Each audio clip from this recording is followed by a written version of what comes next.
Muy buenos días. Jóvenes, buenos días, ¿cómo están?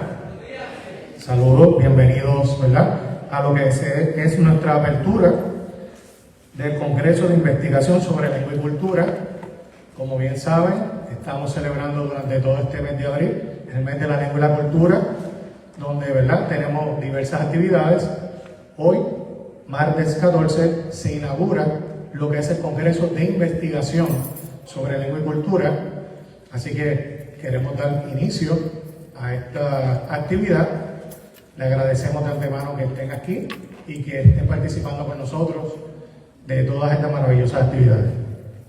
Muy bien, queremos iniciar con los saludos protocolares, así que le vamos a pedir a la doctora Liz M. Pagan Santana, decana de Asuntos Académicos, que pase por aquí, ¿verdad?, y nos salude.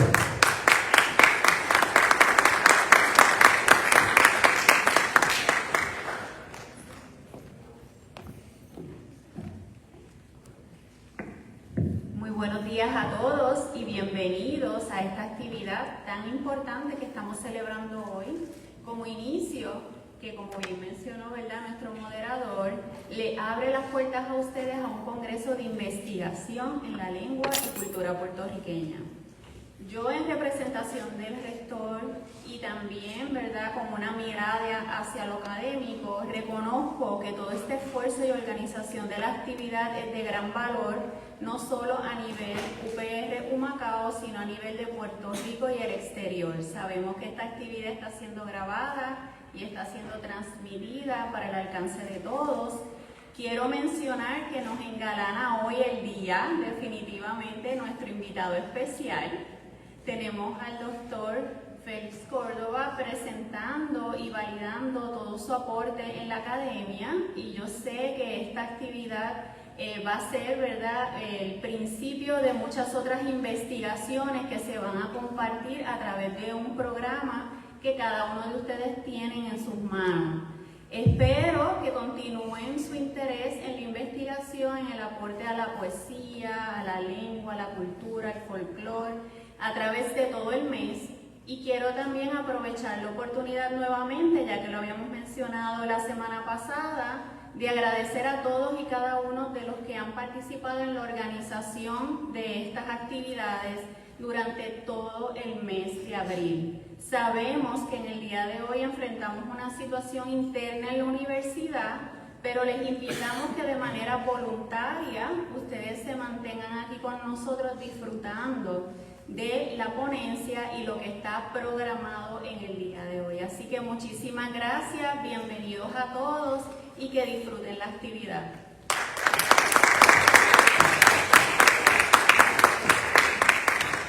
Agradecemos a la doctora Liz Pagan, ¿verdad?, por esa palabra de saludo y bienvenida para todos ustedes. Igualmente, ahora vamos a presentar a nuestra directora del Departamento de Español, a la doctora Gindelis González Rivera, con unas palabras de saludo hacia todo nuestro público presente aquí.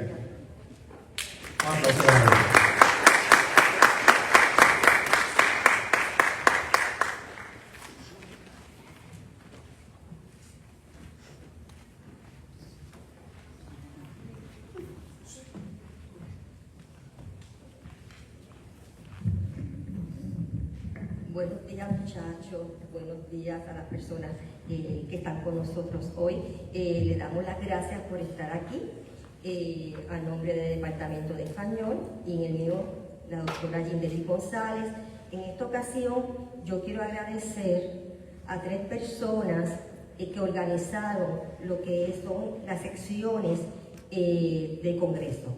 Esas son 3 profesoras del Departamento de Español: la doctora Diana Grullón, la doctora Marta Jiménez y la profesora Zaira Vega.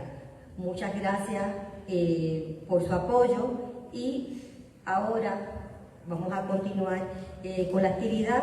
Espero que la disfruten.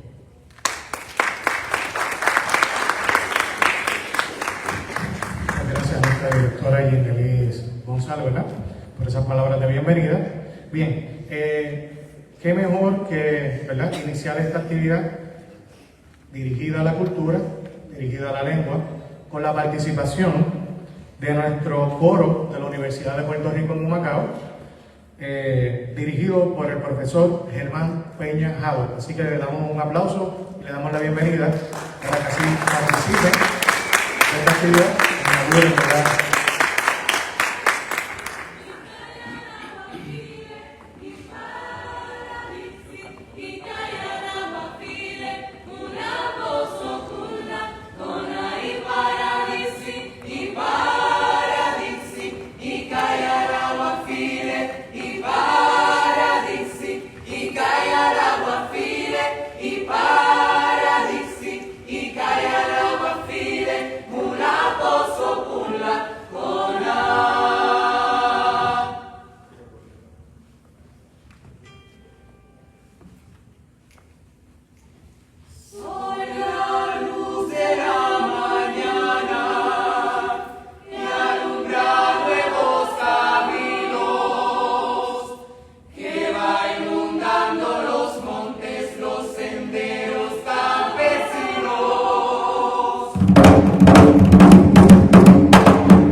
Prefiero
Suspiro son la llama de mis vidas.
para nuestra conferencia, traída a ustedes por el doctor Félix Córdoba Iturregui. Sin embargo, quisiera que pase por aquí la doctora Tania Ramos para que sea ella quien presente a nuestro ponente invitado del día de hoy.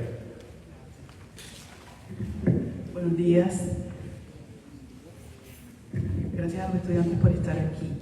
Bueno, Félix Córdoba Iturregui nació en Río Piedras, Puerto Rico, en 1944. Se doctoró en literatura en la Universidad de Princeton. Es profesor jubilado del Departamento de Estudios Hispánicos de la Universidad de Puerto Rico. Ha cultivado la poesía, la novela, el cuento, el ensayo y la literatura infantil. Además, en su trabajo de investigación histórica y económica, destacan los siguientes temas: ante la frontera del infierno, el impacto social de las huelgas azucareras y portuarias de 1905, publicado en el 2007, el proyecto de explotación minera en Puerto Rico, 1962-1968, nacimiento de la conciencia ambiental moderna, en colaboración con Jorge Colón Rivera y José Córdoba Iturregui en el 2014, y la eliminación de la sección 936, la historia que se intenta suprimir en 2020. La Casa Paola del Centro de Investigación Folclórica de Puerto Rico publicó también La Maravilla del Canto Inintimable, la 10ª criolla de Luis Llorens Torres. Entre su creación literaria ha publicado los libros de poesía Para llenar de días el día, 1985, Militancia contra la soledad, 1987, Canto a la desobediencia, 1998, Tambor de espuma, que le mereció el primer premio de literatura en la categoría de creación en el Instituto de Literatura Puertorriqueña en el 2013, Diálogo con una isla, 2011, La oscura dimensión del aire, 2016, y Tríptico, que también le mereció el Premio Nacional de Poesía del PEN Internacional de Puerto Rico en el 2024. Ha escrito 4 novelas: El sabor del tiempo, 2005, publicado por Alfaguara, Los hilos de la sombra, 2009, La agonía de la máscara en el 2017 y Manuscrito de un filósofo desesperado en el 2022. 2 libros de cuentos: El rabo de la lagartija de aquel famoso rector y otros cuentos de orilla, en 1986, y Sobre esta difícil tierra, 1993.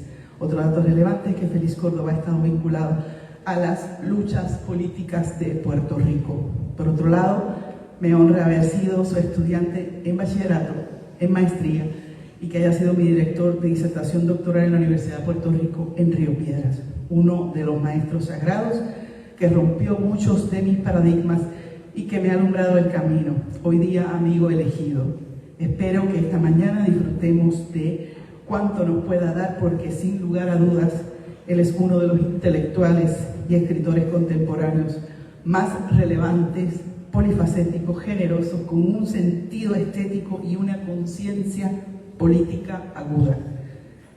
Este estudio sobre los trovadores puertorriqueños y la improvisación son parte de su gran legado.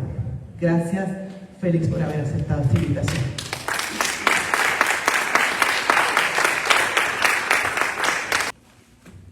Sí, buenos días a todas las personas que están aquí, y agradezco mucho la invitación que me hayan hecho para hablar con ustedes un rato. He estado en otras ocasiones, en múltiples ocasiones en este teatro, en diferentes actividades, así que siento que en alguna medida llego a mi casa, la Universidad de Puerto Rico, donde yo estuve más de 40 años en actividad educativa, ¿verdad? Y nunca será algo ajeno a mí. Entrar a algún recinto de la Universidad de Puerto Rico es como entrar a mi propia casa. Yo empecé en la Universidad de Puerto Rico en Calley, luego pasé después de un tiempo a Río Piedras, de donde me jubilé en el 2018. Y estoy aquí un poco de bateador emergente, ¿verdad? No tengo una conferencia escrita porque preferí venir a hablar con ustedes, porque no quiero que se me duerman. Prefiero hablar directamente, tener un coloquio con ustedes y plantear algunas cosas que están relacionadas con la cuestión de la improvisación de los trovadores. En algunos aspectos, el conocimiento que yo adquirí sobre los trovadores, sobre la improvisación, no solamente tiene que ver con las investigaciones que uno hace sobre la literatura puertorriqueña, sobre la cultura, sino porque hubo un proyecto que se desarrolló a fines de los 80, a principios de los 90, en el recinto de Río Piedra, en conjunto con el Colegio de México, sobre la trova, sobre lo que eran los trovadores, sobre lo que era la décima, porque el centro del análisis era la décima. Es posible proyectar lo que es una décima, para que tengan una idea de cuándo. Claro, ahí tiene una décima. Fíjense que quiero que la miren. Eso es una décima de la tradición popular, oral puertorriqueña anónima. Fíjense que es un poema de 10 sílabas, de 10 versos, perdón, que tienen 8 sílabas. Y la rima es consonante.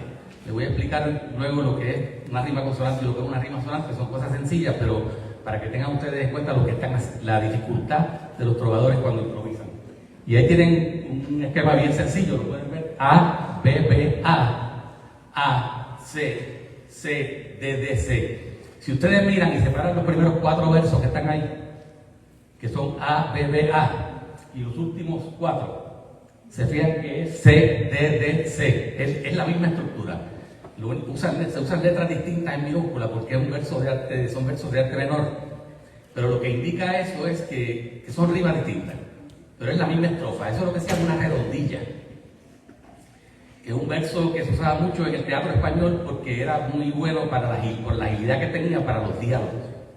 ¿Verdad? Cuando si usted se lee un texto importantísimo que se publicó en España, que lo publicó Lope de Vega, El arte nuevo de hacer comedia, él explica allí para qué sirven las diferentes estrofas, especialmente en el teatro y en general. Y dice que la redondilla tiene, por su agilidad, es buena para el diálogo, para la conversación, etc. Y sobre la décima, dice Llorens, dice Lope de Vega, que la décima es apta para la queja. Si ustedes han leído La vida de sueño, se acordarán de los famosos monólogos de Segismundo, ¿verdad? Ay, mísero de mí, ay, felices, apurar cielos pretendo, ya que me tratáis así. ¿Verdad? Esos son décimas, esa queja de Segismundo encarcelado son décimas.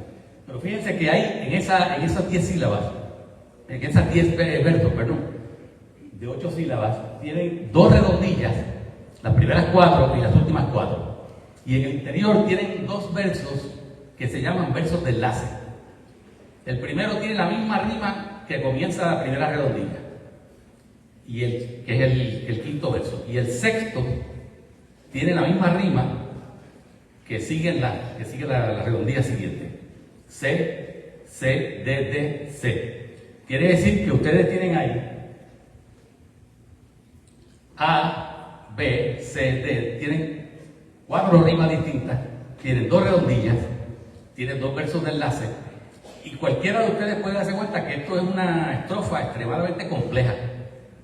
Tiene un origen culto. El que creó esta estrofa se asocia usualmente con Vicente Espinel, que es un poeta conocido español del siglo de oro, de mediados del siglo XV, y murió en la cuarta parte del siglo XVI, muy estimado por Cervantes, muy estimado por Lope de Vega. Era músico, le hizo cambios a la guitarra.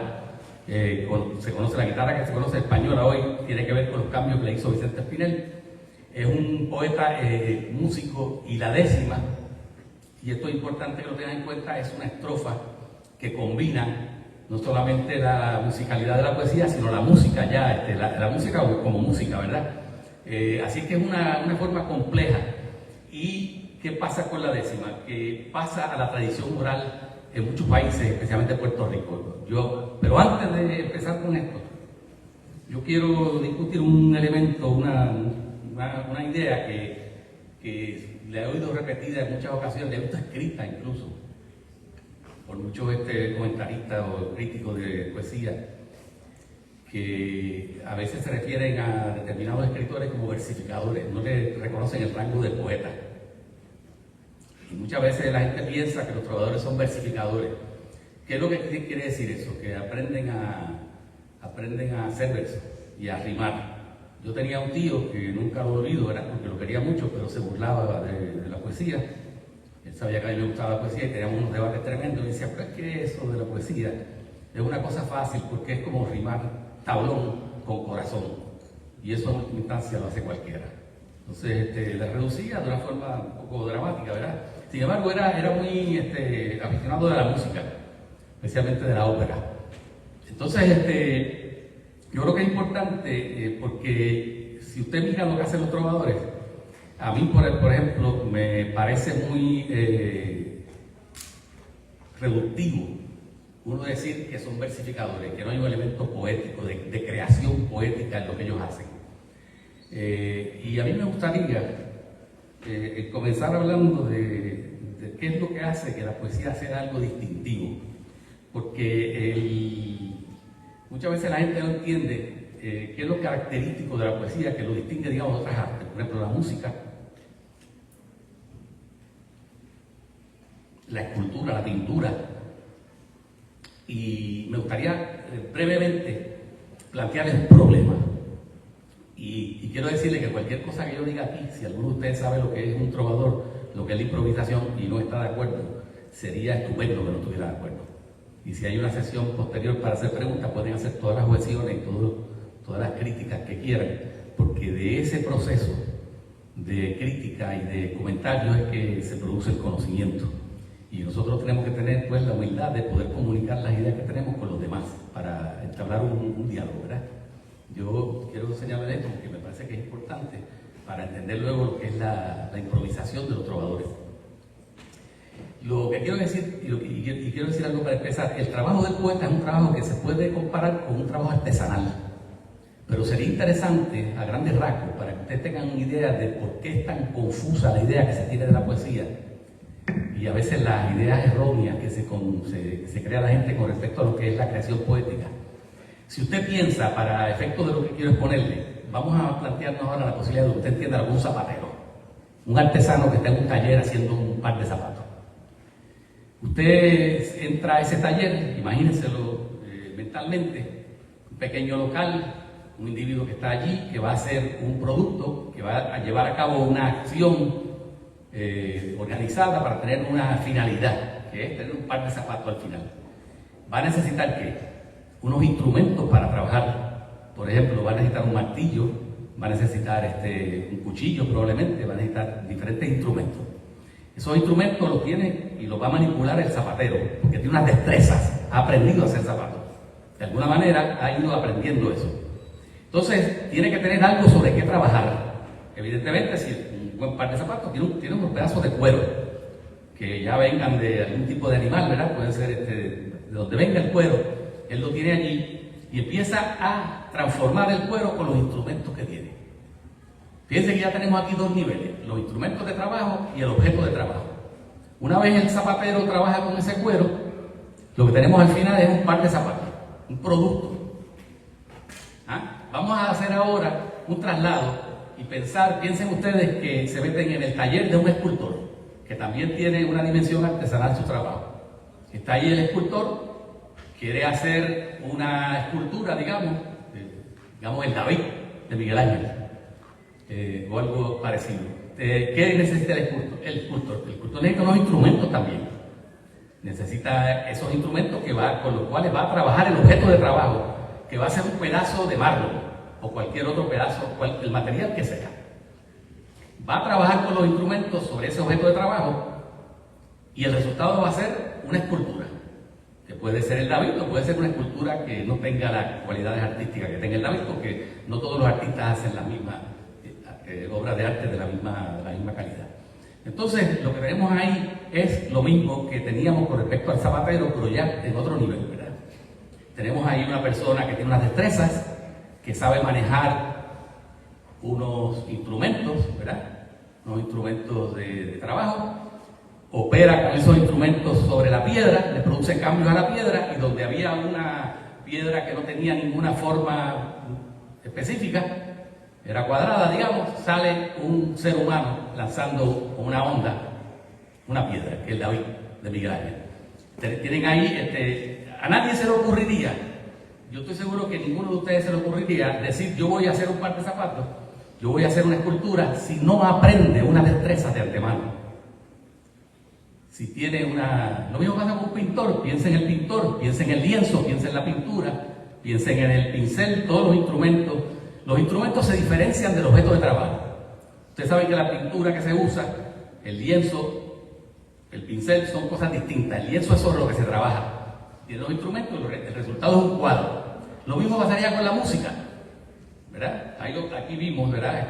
Unos instrumentos, aquí tenemos, piensen en una sinfonía, pues tienen una cantidad distinta de instrumentos de trabajo y al final tenemos un producto, ¿verdad? Tenemos el creador, el trabajo artesanal. Pero ¿qué pasa? Que si ustedes van a ser creadores con respecto a la música, ustedes saben que tienen que adquirir unas destrezas previas para llevar a cabo ese proceso de trabajo. Ahora vamos a ver qué hace el poeta. El poeta tiene una particularidad y es que cuando se sienta, por ejemplo, vamos a suponer que el poeta es un individuo que está creando oralmente, que no hay papeles ni lápiz ni nada para no meter aquí instrumentos que no son fundamentales en el proceso de creación poética. ¿El poeta con qué trabaja? Quiere hacer una cosa que se llama poema, que está al final como producto, el equivalente del par de zapatos, el equivalente de la estructura, el equivalente de la partitura que creó el músico. Y ahora está trabajando ¿con qué? Con lo que trabaja el poeta es con el lenguaje. ¿Y cuáles son los instrumentos de trabajo? Están en el lenguaje. ¿Y cuál es el objeto de trabajo del poeta? El lenguaje. ¿Y cuál es el poema que sale al final como producto? El lenguaje. Fíjense que no hay la diferenciación que se da en los otros procesos que les estaba señalando.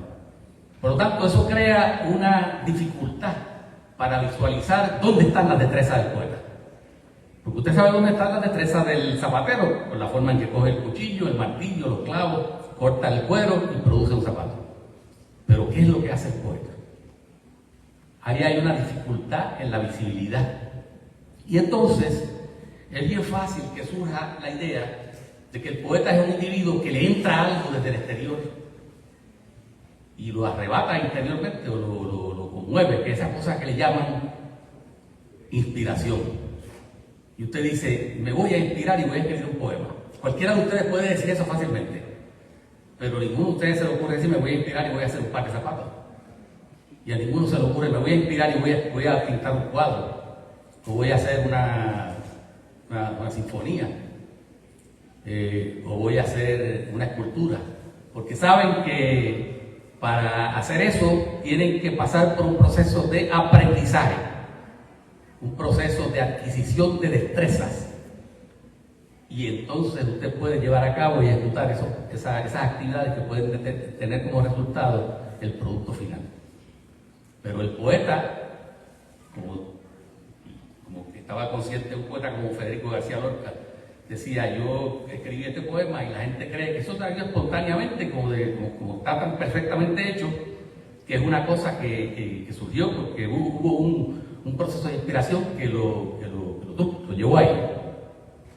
Lo puede poner sobre el papel, ya es parte de la escritura, y un lector lo puede leer y decir qué perfecto está este poema, cómo te inspiraste y salió así de golpe, ¿no? Y dice, y a Lorca le molestaba que la gente no mira la dificultad, el trabajo que cuesta hacer un poema y la cantidad de horas que muchas veces lleva cristalizado un poema breve, un poema que puede tener 4 o 5 versos.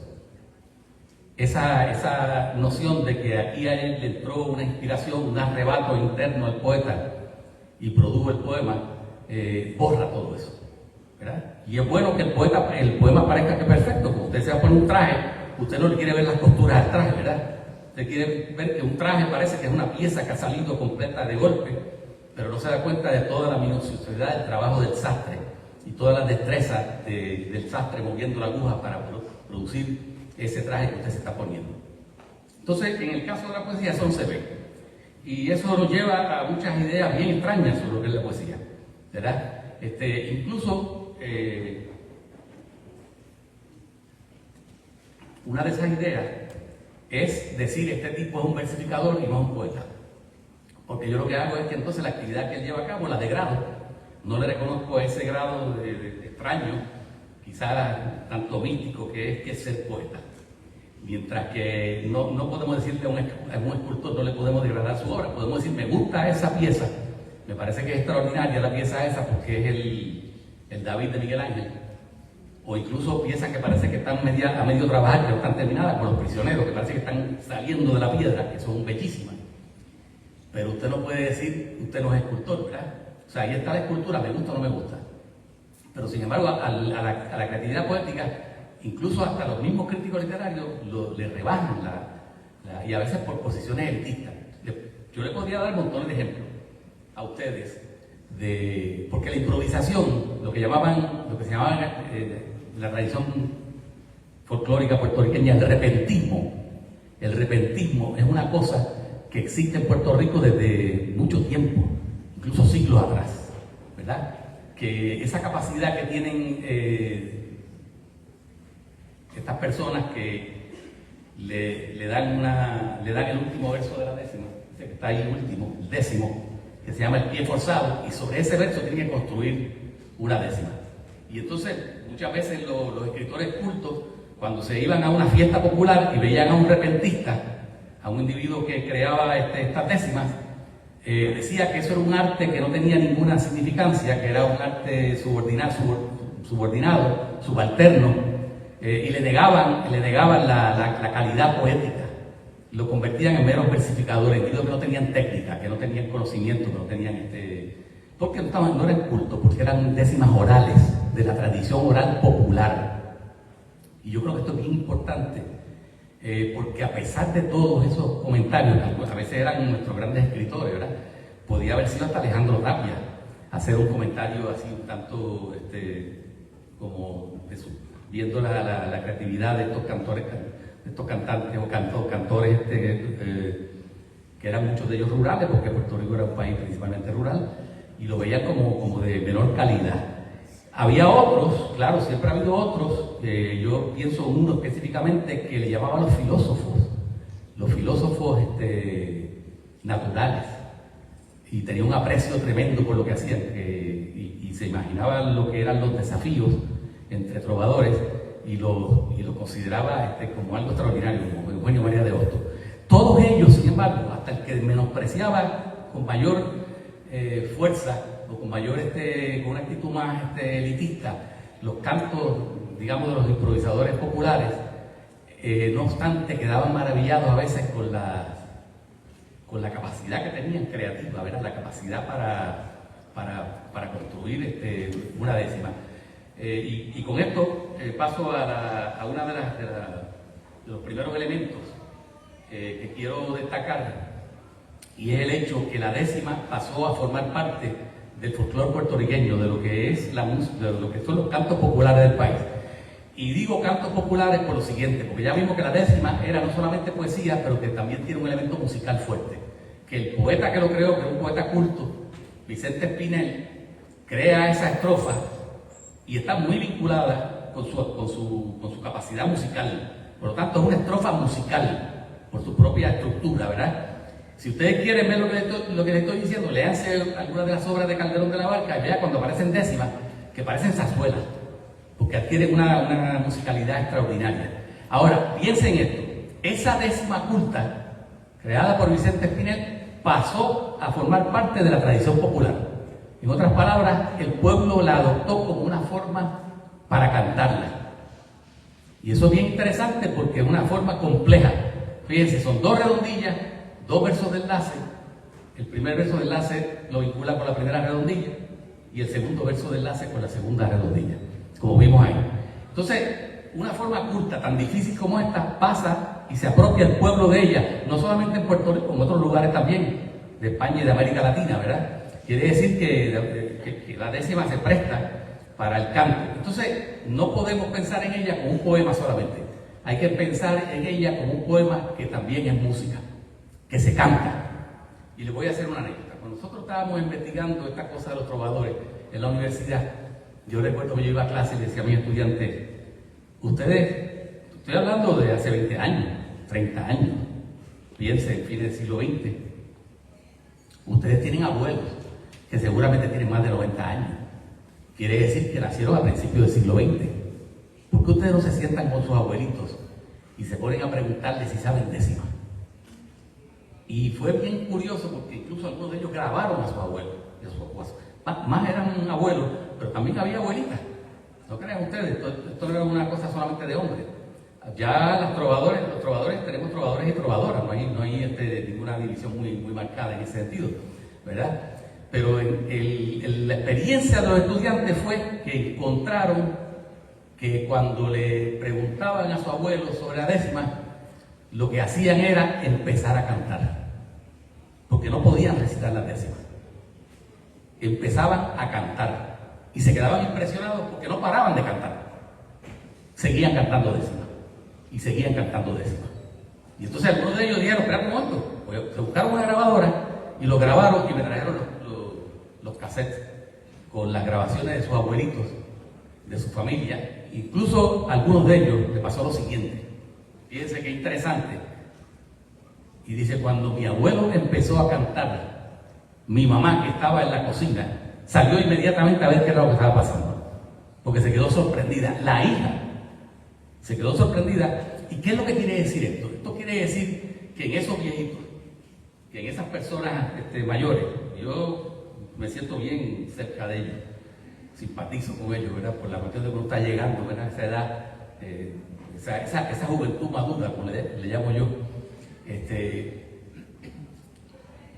Esa tradición oral tan rica que existía especialmente en los campos puertorriqueños, en la vida rural, está metida en la memoria de ese viejito allí perdiéndose, porque la misma familia no sabía que existía, no sabía que ellos tenían esa capacidad, esa mina tan rica de poemas que guardan en la memoria, que cuando empezaban a salir no paraban, pero no salían como poemas, salían como canciones y eran décimas. Pero eran unas décimas, que eran las décimas tradicionales en Puerto Rico, como esa que ustedes vieron ahí, que la rima era muchas veces rima asonante, que es una rima que desde la última vocal acentuada solamente coinciden las vocales. Por ejemplo, si hay una vocal acentuada que termina en palo, por ejemplo, puede rimar con árbol. Pero usted se fija, solamente coinciden las vocales. A, O, árbol, A, O. Las consonantes no coinciden. Entonces la rima perfecta, que es lo que se le llama por hablar de alguna manera, es la que desde el último acento, la última vocal acentuada, tanto las consonantes como las vocales son todas iguales. Esa es la espinela. Pero cuando pasa la décima a ser parte de la tradición oral del pueblo, el pueblo, cuando improvisa a su manera, que es cantar una décima que ya sabe de memoria, la décima usualmente tiene rimas asonantes, porque son rimas más coherentes con aquel recurso necesario de guardarlos en la memoria, que es lo que se llama los procesos mnemotécnicos de la tradición oral. O sea, esas rimas son asonantes. Cuando los trovadores empiezan a improvisar, ya más cerca ya en el siglo XX, se da una ruptura con esa décima tradicional. Incluso los trovadores que empiezan a adoptar ya la espinela dicen que esas décimas asonantes son chabacanas. Es una manera de los trovadores, dentro de la tradición oral, referirse a unas décimas anteriores, las que canta el pueblo, ¿verdad?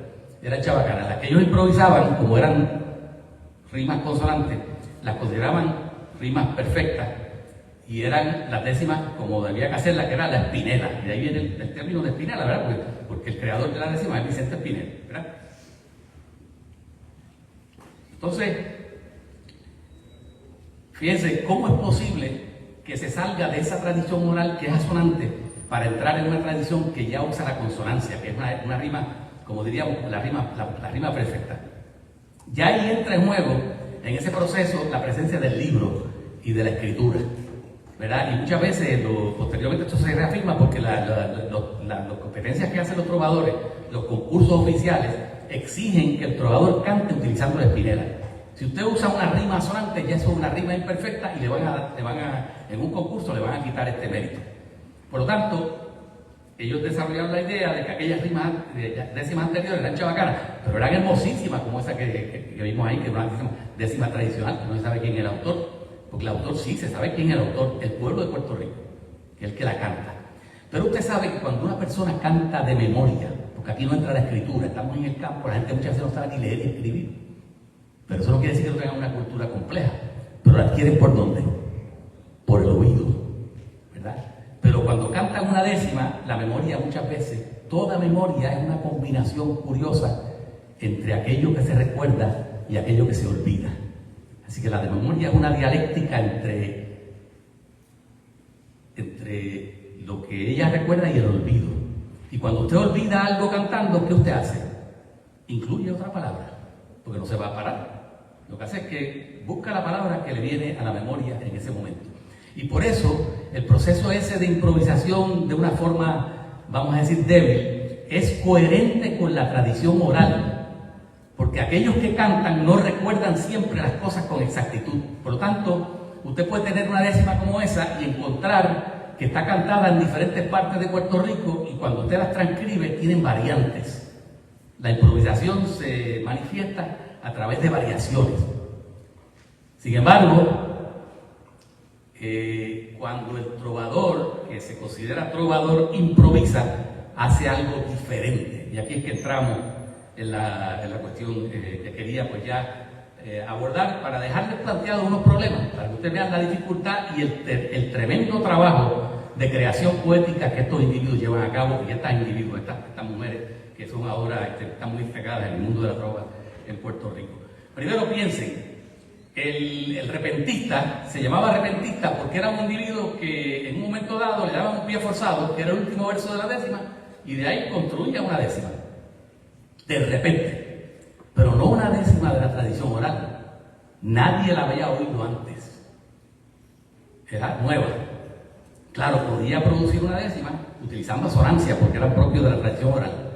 Cuando esa improvisación se va haciendo más sofisticada, en la medida que vienen los concursos y ya entra un poco más el concepto del libro, estar presente, la letra, la escritura, se ponen más exigentes, ya son espinelas.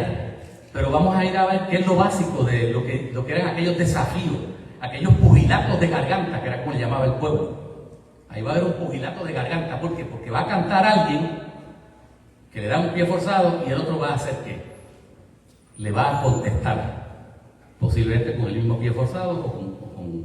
Entonces hay un desafío, hay una, podríamos decir, una especie de batalla musical verbal, poética musical, entre un trovador y otro. Fíjense qué elementos entran aquí, porque esto es bien importante para entender lo que hace un improvisador. Tenemos un individuo que se enfrenta a otro individuo. Aquí tenemos dos elementos ya. Pero hay un tercer elemento que es fundamental en ese proceso, ¿verdad? Que se da eso en vamos a llamarlo un escenario, que no tiene que ser como este, que yo estoy aquí tan distante de ustedes que es un poco, preferiría estar cerquita allí para poder hablar y dialogar esto con más tener una verdadera conversación, ¿verdad? No estar desde acá arriba tan distante, ¿verdad? Cuando el trovador está compitiendo con el otro, porque hay una competencia, hay un desafío, hay una batalla, hay un encuentro fuerte entre uno y otro, el público es fundamental. ¿Qué es lo que caracteriza entonces el improvisador? La presencia de este improvisador, poeta músico, o poeta que funciona dentro de la música, porque el poeta no produce la música, hay instrumentos que tocan, digamos, un seifajardeño, y él improvisa en el interior de ese seifajardeño. Es ese público que está ahí, que está oyendo. Y ese público que está ahí oyendo, el trovador lo ve con sus ojos, y el trovador está presente con su cuerpo ahí. Hay una presencia corporal, teatral, si usted quiere, que está el otro con su cuerpo, toda la gestualidad, todos los gestos, todos los movimientos que hacen uno y otro están vinculados con la presencia de ese público con el cual están interactuando los trovadores, porque lo están mirando, el público que está presente, ¿verdad? Así que la improvisación se da en un escenario muy particular, social, circunstancial, porque hay circunstancias ahí. Y les voy a hacer una pequeña anécdota. Cuando se dio una primera encuentro de trovadores fue allá en las Islas Canarias, que hubo un congreso. Allí se puso en duda que realmente hubiese improvisación cuando le daban un pie forzado a un trovador, porque todo, ¿qué es lo que piensa cualquiera? Usted no se inventa una décima en 2 minutos, 3 minutos, eso no es una cosa sencilla, son un proceso bien complicado. Entonces pensaban que lo que pasa es que el trovador tiene unos recursos mnemotécnicos de memoria que son extraordinarios y que tiene decenas de décimas en la memoria. ¿Y qué es lo que hace? Que su creatividad consiste en sacar una de esas décimas y cantarla en ese momento. No creían que había un proceso generativo de que se le da un pie forzado a una persona y de ese pie forzado, que es el último verso, recuerden que es el pie forzado porque está en la parte de abajo de la estrofa, como nosotros tenemos en la parte de abajo de nuestro cuerpo, ¿qué tenemos? Los pies. Por eso se llama pie forzado. Pie forzado, lo voy a explicar pronto por qué. Porque ese verso, si usted piensa en la Espinela, tiene unas características muy particulares que obligan al trovador a hacer cosas muy complicadas. Y sobre eso es que le quiero hablar rápidamente dentro de un momento, ¿verdad? Así que el trovador, cuando le daban el pie forzado, construye ¿qué? 9 versos que no son suyos. Pero le dan un pie forzado, él no construye el 10º verso, se lo dan. Y sobre ese verso 10º construye 9 que van caminando hacia él. Eso es lo que los trovadores llaman el camino de la décima, ¿verdad? Los trovadores tradicionales, ya del siglo XX, que nosotros entrevistamos y aprendimos muchísimo de ellos. Y todo lo que yo le estoy diciendo porque fueron elementos extraídos de lo que los mismos trovadores decían sobre su habilidad para hacer las cosas. Bueno, allá en España no creían que se improvisaba. ¿Qué fue lo que tuvieron que hacer los trovadores? Especialmente los trovadores puertorriqueños, pero allí fueron 2.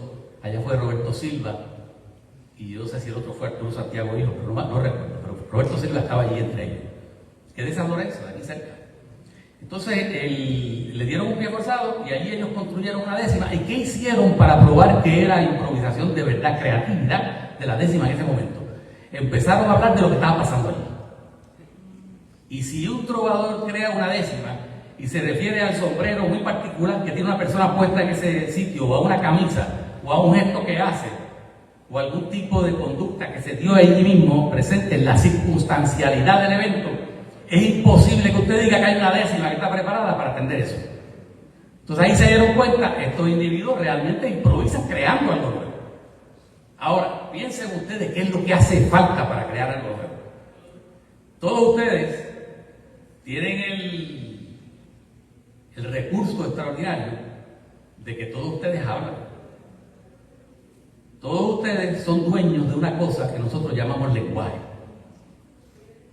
Y todos ustedes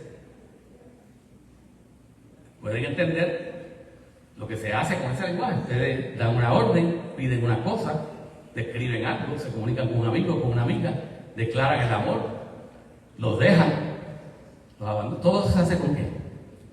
Con palabras. Por eso es que cuando hablamos de la poesía, todo el mundo, como domina el instrumento de trabajo, se cree que lo único que falta es inspirarse y ahí sale ¿qué?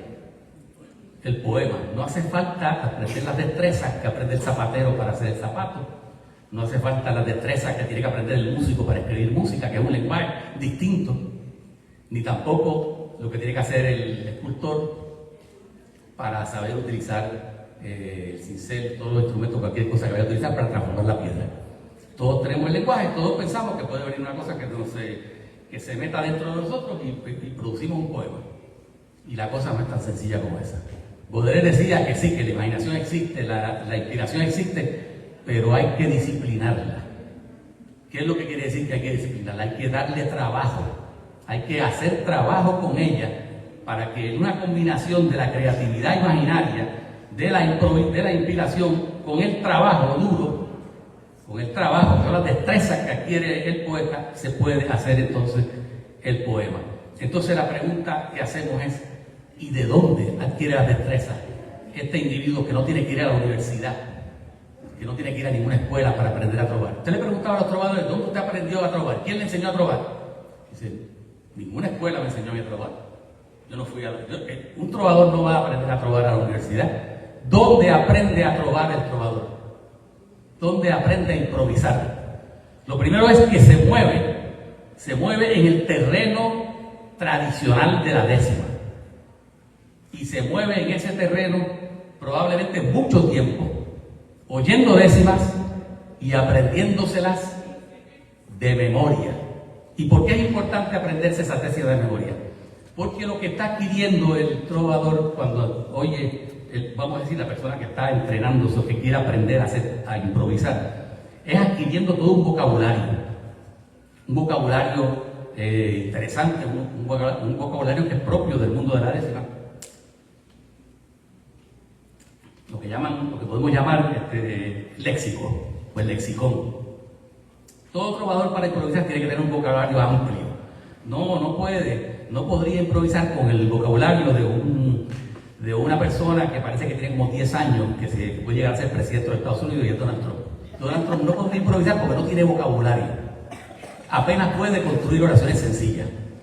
¿Verdad? Quiere decir que tiene que tener un vocabulario muy extenso, muy amplio y haberse apoderado de ese vocabulario. Pero además, como está oyendo la décima continuamente, de alguna manera ese individuo va internalizando lo que podríamos llamar la gramática de la décima, que es ese esquema estrófico que vimos ahí, ese esquema de rima A, B, B, A, C, C, D, D, C. Eso se incorpora al conocimiento del trovador. Usted me va a decir, pero esto de apoderarse de la gramática de la décima, eso suena como una cosa demasiado vagorosa, muy abstracta. Pero ¿cómo aprendieron a hablar ustedes?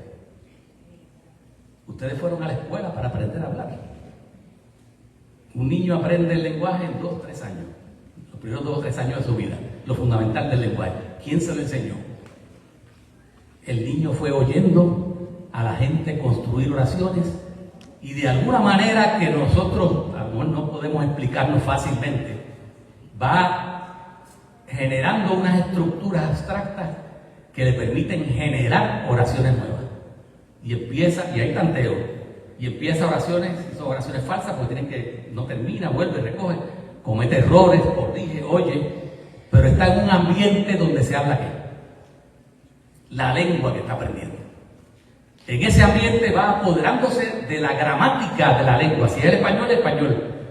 Pero si es el chino, es chino. Si es ruso, es ruso. Y si es inglés, es inglés. Si es alemán, donde esté el niño. Donde esté ese niño va a coger de esos datos lingüísticos que recibe, va a abstraer unas reglas de funcionamiento, unas reglas de formación y unas reglas de transformación de lo formado. Y puede generar oraciones nuevas. Y si usted graba las oraciones que usted emite diariamente, probablemente usted va a encontrar que no las va a encontrar en ninguna otra conversación, porque una de las características del cerebro humano es su creatividad, su enorme capacidad creativa. Lo que quiere decir es que ese trovador, en el terreno de la tradición, donde está oyendo cantar décimas, está apropiándose de la estructura de la décima. Pero sobre todo, todos ellos decían lo mismo, sobre todo ellos iban a lugares donde había otros trovadores improvisando y estaban observando y se estaban aprendiendo las décimas improvisadas que creaban otros trovadores. Y es increíble, pero muchos de estos trovadores que nosotros grabábamos nos decían algo parecido. Después de estar mucho tiempo oyendo la décima, después de estar mucho tiempo oyendo a los trovadores haciendo lo que hacían los trovadores, de repente, fíjense, empezaron a improvisar. Y claro, empezar a improvisar es también cometer errores, tener falsas salidas, quedarse una mitad de camino. Pero ahí se va apropiando de una forma mucho más coherente de la gramática de la décima y de la conciencia de lo que está haciendo cuando hace lo que hace. La conciencia, quiero decirte que lo que está haciendo le está quedando bien.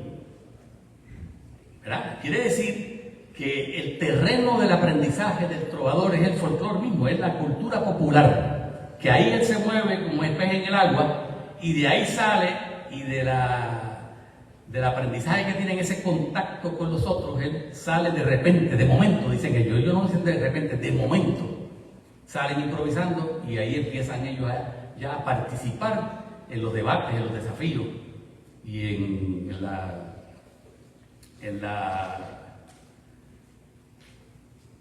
la contienda esa que hay cuando dos trovadores se enfrentan frente a un público. Entonces ellos establecen una diferencia que ellos mismos la han vivido. No es lo mismo ser un improvisador que ser un cantor o un cantador. Chuito el de Bayamón era un extraordinario cantador, pero cantaba décimas o cantaba letras que ya tenía aquí, memorizadas. El trovador, cuando se enfrenta en un desafío y le dan un pie forzado, lo que va a hacer no es recuperar una décima que ya ha sido creada, sino que va a ser una décima nueva. Va a ser algo completamente distinto, nuevo de lo que se ha hecho. Claro, hay un lenguaje, usted puede decir que es el lenguaje de esa cultura, por eso dije la cuestión del léxico. Así que ahí tenemos una diferencia bien grande y en cierta medida ustedes pueden entender que todo trovador inicialmente empezó siendo un cantador, un cantor, o sea, porque estaba aprendiendo décimas ajenas. Se las aprendía y las podía cantar. Pero luego de repente o de momento ya empezó a hacer sus propias décimas.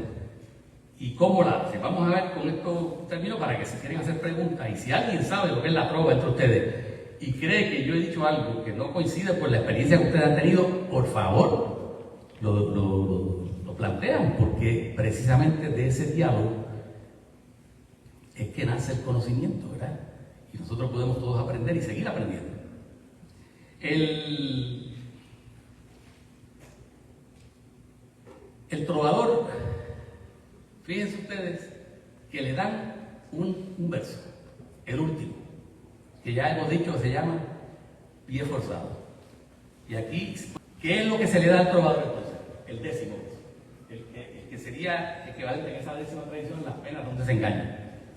Si le dan ese verso, las penas donde se engañan, fíjense ustedes que ese verso no tiene nada que ver con el trovador. Ese verso es algo que, para efectos de él, es eterno.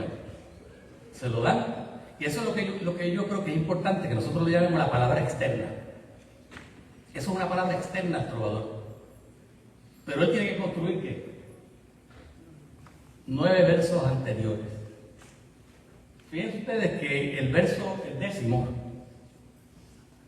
que es la rima C, ¿hacia dónde lo envía si pensamos en la sonoridad, en la cuestión fonológica de la décima que tenemos ahí? Hacia el sexto verso y hacia el quinto. Quiere decir que cuando le dan el pie forzado, le están dando y si piensan en una décima espinela que tiene una rima perfecta, que a partir del último acento todos los sonidos vocálicos y consonánticos son iguales. Ese último verso lo emparenta con el sexto y con el quinto verso. Aparte de eso, fonológicamente, desde el punto de vista de la sonoridad, no tiene nada que ver con los otros versos. Pero hay una cosa que es importante, que la décima vamos a tratar de verla como si fuera una historia. Si usted le dan el último verso de una historia que usted tiene que construir, usted tiene que empezar esa décima y bajar hacia dónde? Hacia ese décimo verso de una manera que tenga coherencia a lo que usted dice, que tenga lo que los trovadores le llamaban hilatura. Los trovadores le llaman eso hilatura. A mí no me extraña que le usen ese término porque usted sabe que todo el mundo sabe lo que es un hilo y todo el mundo sabe lo que es coser. Es una experiencia que está en toda la familia desde incluso del siglo XIX, ¿verdad? Entonces, usted tiene que seguir el hilo. Pero el hilo no tiene que ver con la rima. La rima tiene que ver con el sonido, con la sonoridad musical. Pero la rima también tiene que ver carga una cosa que se llama el sentido, lo semántico. Quiere decir que cuando le da un pie forzado, un trovador tiene un reto fonológico semántico. O si usted quiere, un reto del sonido y el sentido que tiene que trabajar. Y usted diría, bueno, si usted le da el pie forzado, ¿qué es lo que usted hace? Me voy al primer verso a construir la décima. Nosotros no encontramos ningún trovador que dijera que tan pronto le daban el pie forzado, iba a construir la primera redondilla, el primer verso. Ninguno decía eso. Y recuerden una cosa, a este individuo le dan el pie forzado y piensen que lo que empieza a sonar es un seis fajardeño. El seis fajardeño es bueno para improvisar, ¿saben por qué? Porque el seis fajardeño es lento. ¿Ah? Si un trovador tuviera que improvisar con un seis chorreado, se la ve con dificultad.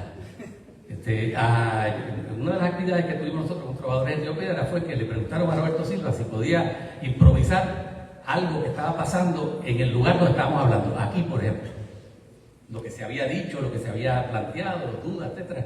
Y Roberto Silva dijo, sí, yo puedo improvisar una décima, me dan el pie forzado, porque hay que darle el pie forzado, ¿verdad?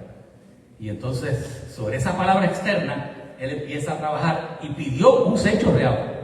Y todo el mundo se quedó perplejo, porque ahí había músicos del departamento de música, y cuando aquello empezó a sonar allí, porque había un grupo musical acompañándolo.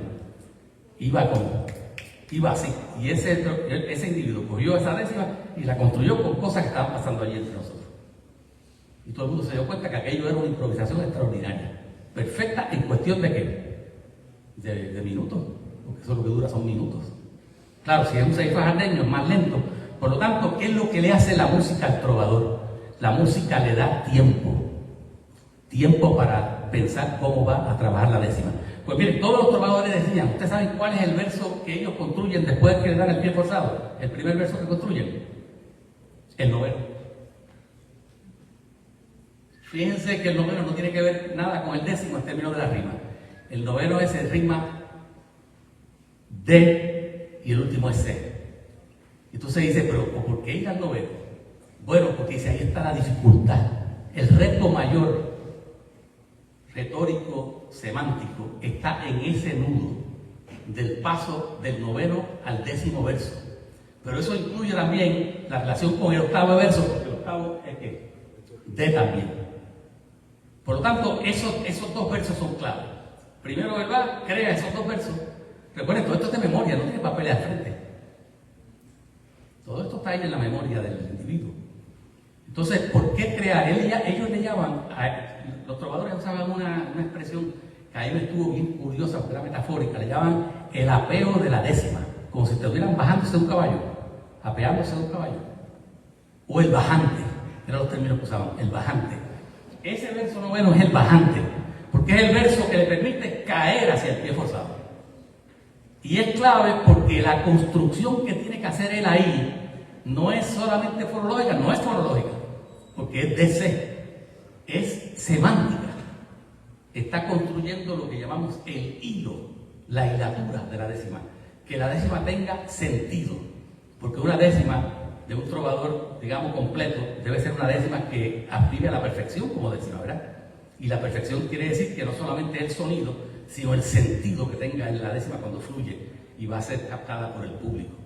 Una vez ya tiene el bajante, que son los versos 9 y 10, y que ya tiene el 8 figurado, entonces el trovador va a los primeros versos de la décima. Fíjense, esto es bien interesante. Observen bien esta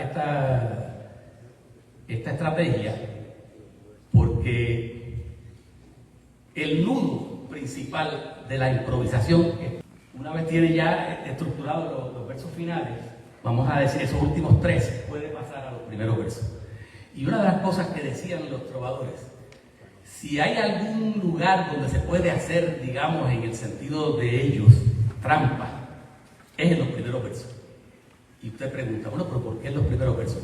Porque los primeros versos son los que están más alejados, precisamente de los últimos, y es donde puede haber más laxitud en términos de que usted puede después luego hilar en la décima para que caiga bien. Pero un buen trovador no tiene aprendido los primeros versos.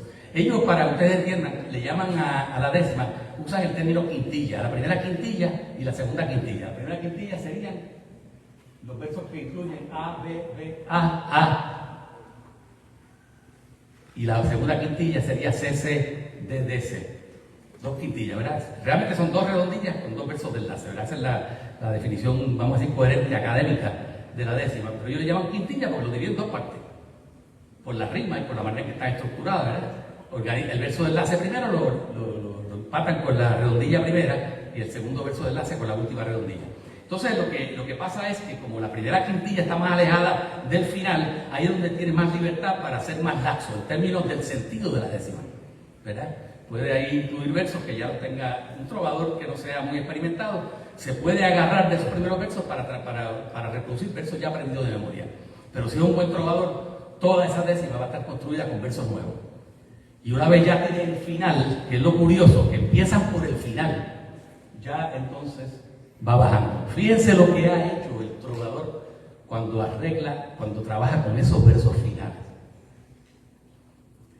Lo que hace es coger la palabra externa, la palabra que no es suya, y se ha apropiado de ella y la ha metido en un discurso poético musical que es coherente, porque ese hilo de la décima, ese caer, el camino de la décima, hacia el final es un camino que tiene coherencia semántica y tiene correspondencia fonológica.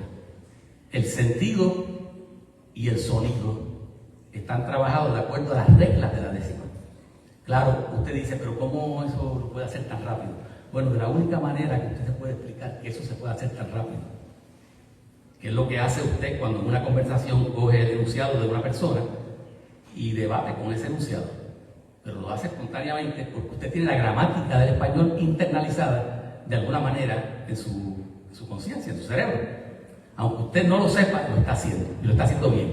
El trovador tiene que tener la gramática de la décima internalizada y ya espontáneamente le sale la décima con naturalidad y lo ayuda para marcar los acentos y el conteo de las sílabas, porque no se va a poner a contar, tengo aquí 8 sílabas, tengo 7, tengo que añadir una, no. La música lo ayuda a que le salgan versos perfectamente octosilábicos. Y además el verso octosilábico, como se ha dicho, es natural al español. Nosotros muchas veces hablamos con octosílabos sin darnos cuenta, ¿verdad? Así que esa palabra externa la ha cogido y la ha internalizado y se ha apropiado de ella y ha hecho una cosa coherente desde el principio al final. Es una cosa realmente extraordinaria. Ya digo, si miramos esto así, podemos pensar que este individuo que está haciendo este trabajo poético tan extraordinario es un versificador solamente. Usted puede que le guste más una décima que otra, puede que encuentre que unas son más estereotipadas que otras, pero usted lo puede decir que son poetas extraordinarios. Yo he escrito libros de poesía. Si usted me dice a mí ahora, me da un pie forzado, yo no puedo hacer una décima probablemente ni en media hora, porque tengo ya la costumbre de que la poesía se hace como trabajando con mucho detalle y no es ese tipo de improvisación. Tiene una cosa que ellos le llaman el impronto, lo repentino, que es una cosa que tiene que trabajar con rapidez. Y entonces, si usted le da un pie forzado al trovador, y con esto voy a terminar esta parte, para terminar con una cita del trabajo de uno de los trabajos que yo hice sobre los improvisadores, sobre los trovadores. Usted tiene que darle al trovador un pie forzado que tenga lo que ellos llaman una rima que tenga posibilidades para él, que sea coherente con su léxico. Porque si usted quiere fastidiar a un trovador, y Joaquín Muriel nos dio un ejemplo bien curioso de un pie forzado que terminaba con apóstoles. ¿Qué es rima con apóstoles? Busque usted rima con apóstoles, cuando usted vea que puede estar ahí, tiene que buscar el diccionario y no va a encontrar rima con apóstoles. Por lo tanto, el que le dio ese pie forzado al trovador, lo que quiso fue ¿qué? Fastidiarlo, porque lo que hizo fue ponerle un escollo que no pudiese superar. Entonces, ¿qué hizo Muriel? Genialmente aceptó el pie forzado y le quitó y le movió el acento a apóstoles y dijo apóstoles y después dijo arboles y cambió un montón de acentos de trújula y la gente se quedó maravillada porque a pesar de que le dieron un pie forzado para el cual él no tenía léxico, él se la buscó y cambió la estructura del acento de la palabra de trújula que le dieron y cogió y resolvió el problema. Pero usted tiene que darle, desde el punto de vista semántico, un pie forzado que tenga alternativas. Y desde el punto de vista fonológico, que es más importante todavía, que también sea coherente con las posibilidades de léxico que tiene el trovador en su memoria. Porque la memoria está operando ahí en ese improvisador. Porque la memoria opera en todos nosotros, incluso aquel que se sienta con un papel a escribir un poema lentamente en su casa, ¿verdad? Así que voy a concluir con una pequeña cita sobre qué es lo que se puede derivar de esto que les he señalado. Y dice lo siguiente: en realidad lo que sucede es que el trovador se ha apropiado dinámicamente de la tradición. La décima aprendida de otros siempre proveerán materiales para la formación de las suyas. La décima improvisada es inevitablemente y necesariamente un texto oral que se mueve, se alimenta y se nutre de un campo poblado de otros textos orales escritos o grabados. Si bien la oralidad tiene una presencia dominante, no es exclusiva, se podría decir que se trata de una voz que puede hablar, porque otra multitud de voces anónimas le suspiran al oído la posibilidad de su decir. Y con eso termino esta actividad, termino lo que les quería plantear sobre lo que están haciendo los trovadores cuando improvisan. Y si ustedes tienen preguntas o tienen dudas o tienen comentarios críticos o algo que no coincide con la experiencia que ustedes han tenido, si han ido a un concurso de trovadores o han hablado con trovadores o ustedes son trovadores, porque en Puerto Rico ahí la trova se aprende incluso desde bien temprano. Hay niños que empiezan a improvisar ya en la primera etapa de su vida, ¿verdad? Porque están inmersos en este ambiente. No se aprende a trovar en universidades, no se aprende a trovar en escuelas, se aprende a trovar en un cafetín donde van los trovadores a improvisar allí y se crea un público especial. Se aprende a trovar en el escenario de la tradición oral, porque la improvisación es parte de ese escenario y es una parte fundamental que en Puerto Rico ha florecido, como también ha florecido en otros países, en Cuba y en otros países, y están haciendo cosas realmente maravillosas con la décima, que podríamos también discutirla, pero eso sería meternos en cuestiones mucho más complejas. Por ejemplo, usted le da un pie forzado a dos trovadores y entre los dos van verso a verso improvisando la décima. Imagínense ustedes si eso es difícil, porque tienen que seguir la hilatura. Y entonces el bajante lo tiene que construir alguno de los dos, el que le toque cuál, el noveno verso. Y entonces, ¿cómo usted construye eso para dar ese noveno verso si el otro no sabe cuál es? Ahí hay unas cosas geniales, y a veces lo que hacen es que uno construye la primera quintilla, el otro le contesta con la segunda. O sea, hay un montón de maravillas que están haciendo los trovadores con la capacidad de improvisación, que lo que demuestra que son unos poetas extraordinarios, pero son poetas del pueblo. Y no podemos enjuiciarlos de la misma forma que enjuiciamos a poetas que están inmersos totalmente en el mundo de la escritura, que es otro mundo distinto. Ellos son cultos, porque Roberto Silva tiene una maestría, han ido a la universidad, pero no son trovadores porque han ido a la universidad.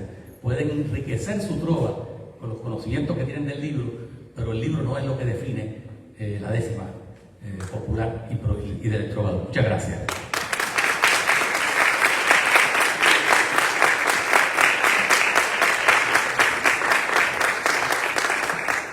Agradecemos, ¿verdad?, al doctor Félix Córdoba Iturregui por esta conferencia maravillosa. Si hay dudas, si hay preguntas, si alguien quiere reaccionar, sí, tengo aquí al doctor Aníbal Muñoz con un comentario. Una pregunta. Por favor, porque se está grabando. Sí, muchas gracias, doctor, que es refrescante. No, yo entiendo acá. Sí, gracias por su charla tan refrescante. Dos preguntas bien simples. A la hora de evaluar, por ejemplo, una competencia de trovadores, dentro de las métricas o rúbricas, ¿qué tiene más peso? ¿El carácter semántico o quizás lo fonológico o la rima? Bueno, en los concursos oficiales, sí, la rima es fundamental. Si usted deja que se le cuele una rima sonante ahí, eso es un demérito. Eso es usted pierde ahí, la rima que va a crear no va a ser considerada una rima perfecta, tiene que ser espinela. Eso es un requisito. Yo no estoy seguro de que eso sea necesariamente positivo. La rima sonante es tan rica y tan compleja como la consonante, pero ellos han escogido la espinela y no solamente en Puerto Rico, en términos generales, esa es la forma que está. Ahora, la cuestión semántica es clave. Yo diría que tiene que haber un equilibrio, una trabazón compleja entre sentido y sonido, entre semántica y fonología. Está difícil ser juez.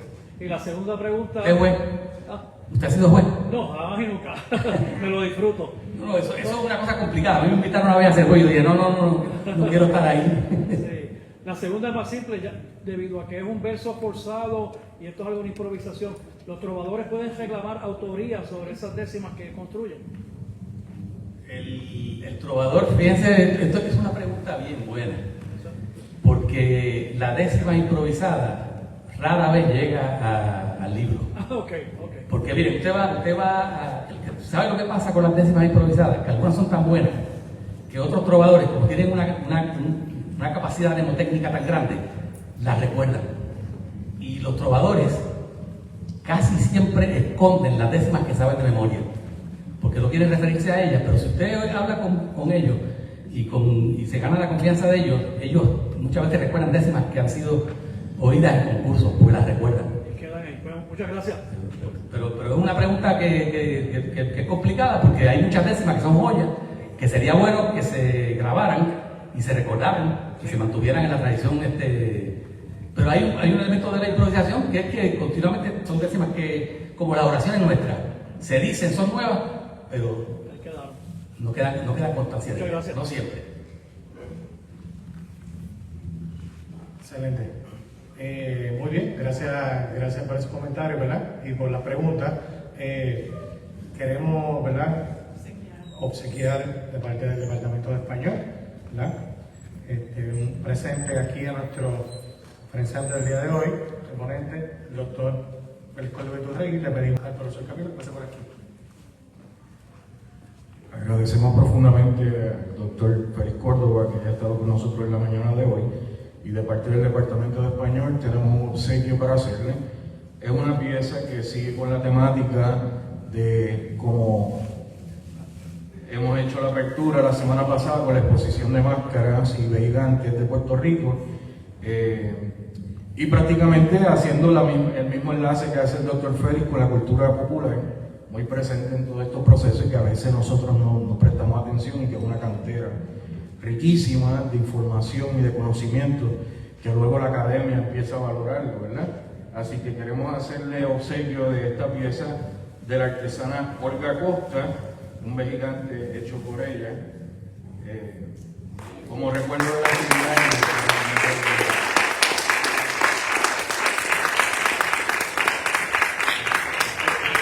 Esto lo agradezco yo como una cosa extraordinaria, porque estas son las cosas estupendas que hacen los artesanos puertorriqueños. Recuerden, los poetas en última instancia son artesanos muy particulares, ¿verdad? Así que yo le agradezco profundamente en el alma, y más viniendo de un amigo poeta que lo conocí yo en la Universidad de Puerto Rico cuando teníamos menos canas. Claro, él es más joven, pero ya se notan los años que han pasado, ¿verdad? Y seguimos en esta cuestión del trabajo de la cultura, que es importante para que este país siga creciendo espiritualmente.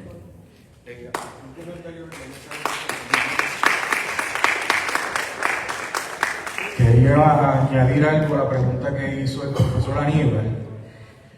Yo tuve la oportunidad de dirigir algunas de las finales de trovadores cuando dirigía la oficina de artes populares en el Instituto de Cultura, y todos los elementos son importantes. Recuerdo que en la final de Comerío del 2016 estaban Omar Serrano, Omar Rivera, Omar Marrero de Decimanía, estaba Jovino y estaba también Roberto Silva, y los tres eran perfectos. Así que al momento de hacer los cómputos finales, tanto que la décima tuviera sentido y que no fuera una décima vaga, sino que planteara un concepto y lo pudiera hilar hasta que las rimas fueran consonantes. Las entradas tenían que ser perfectas, no podían haber fallas en las entradas, así que cuando uno finalmente se encuentra con tres finalistas como eso, cada elemento es crucial. Es crucial, así que se toma en consideración cada uno de ellos. Muy bien, entonces damos por finalizar la actividad. Un fuerte aplauso y muchas gracias por su asistencia. Bienvenido. Muchas gracias.